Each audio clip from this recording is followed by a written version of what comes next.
Throughout every music lover's life, they'll always come across one artist that is held in such high regards by critics and the consumers as one of the most admired and loved artists of their generation. But no matter how many times you try to listen to their material and try to determine what it is exactly about that certain artist that so many people seem to gravitate towards, you just cannot for the life of you figure out what it is about them that makes them so goddamn popular. Step forward Beyonce, by far one of the most overrated and undeserving of any critical acclaim she has ever received in this current decade. Oh sure, she's definitely released some songs that are worth praise, I can't deny that, but of all the songs that are worth a shit, I can probably count on one hand the number that I personally consider above good. Everything else is either the average, listen to a few times and then get bored of those songs, and then there's the stuff that's just downright unlistenable. If anyone asked me what was the worst Beyonce song I'd ever heard, I would have said Single Ladies within a heartbeat, but as of the 11th of May this year,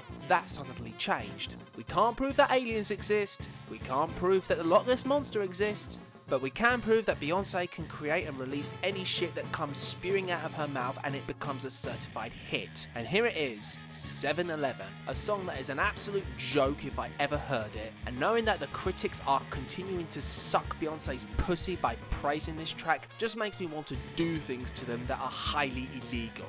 So, what's the plot of this song? There isn't one.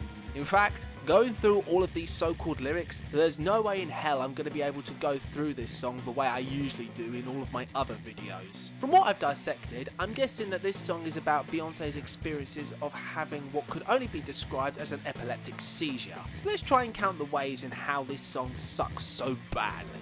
First off, forgetting for one moment that the song reads like it consists of 10 fucking words, the first verse rhymes air with itself 9 times, detailing the first signals that B has entered the tongue-swallowing stage of her current predicament. Next, Beyonce is now on her feet, somehow, trying to get the attention of anyone by waving her hands and spinning, all the while rhyming up with itself 20 times. Next, before rhyming you with itself 8 times, she keeps repeating the words 7 and 11 a lot. I don't know whether that's to do with the chain of convenience stores or it's relating to the game Craps, but that just makes about as much sense as anything else in this track. The first part of the song is repeated before Beyonce ends this track spitting out some gibberish that has no relation from one line to the next, and I wish every one of you out there who has any luck in deciphering this crap. Accompanying these lyrics is an instrumentation that makes me feel equally as drunk. Before anyone starts claiming that this is experimental, go listen to artists who are experimental by nature and then you'll know what experimental music sounds like. I recommend Clipping, Death Grips, 3 Silver Mount Zion and Swans as a few examples of who can pull off experimental music masterfully. All this track consists of is a repetitive unstructured drum machine beat, a bass heavy drone, bleeping, squeaking, warbled synths, Beyonce moaning in the background, a dull ringing around the 1 minute mark, something that sounds like a droning klaxon, someone screaming, probably in protest of being forced to listen to this shit, a telephone ringing for some reason, a DJ scratching and a whooshing sound effect, and ending with party whistles. This isn't experimental.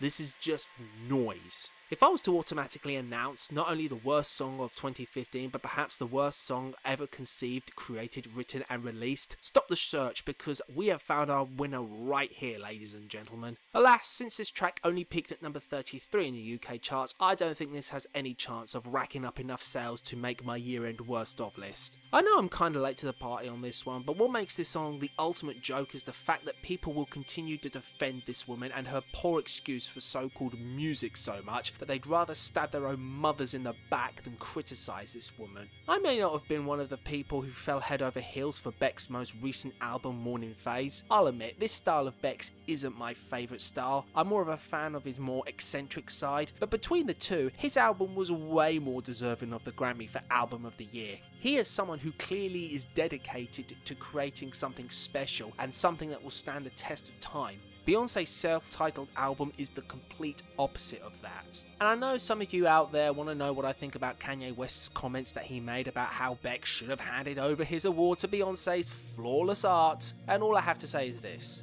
I like Kanye West. I've been a fan of his for a long time and I do believe he is one of the best hip hop artists of this millennium. But there are times when one's own opinion is so fucked up in the head that you need to sit the fuck down and keep your fucking mouth shut. This is not art. This is not even close to fucking art. This is incoherent, rambling, nonsensical bollocks that has no meaning, nothing insightful, and has had no care, consideration, effort, or love put into it. And what is this shit about real artists anyway? What the fuck is a real artist? What's a fake artist? Could someone out there define this shit for me? Because all this is to me is rhetoric that has no definition and is a bollocks terminology. This is art with a capital F, covered in its own feces, rolling in it, consuming it and regurgitating it in order to repeat the same process over and over again.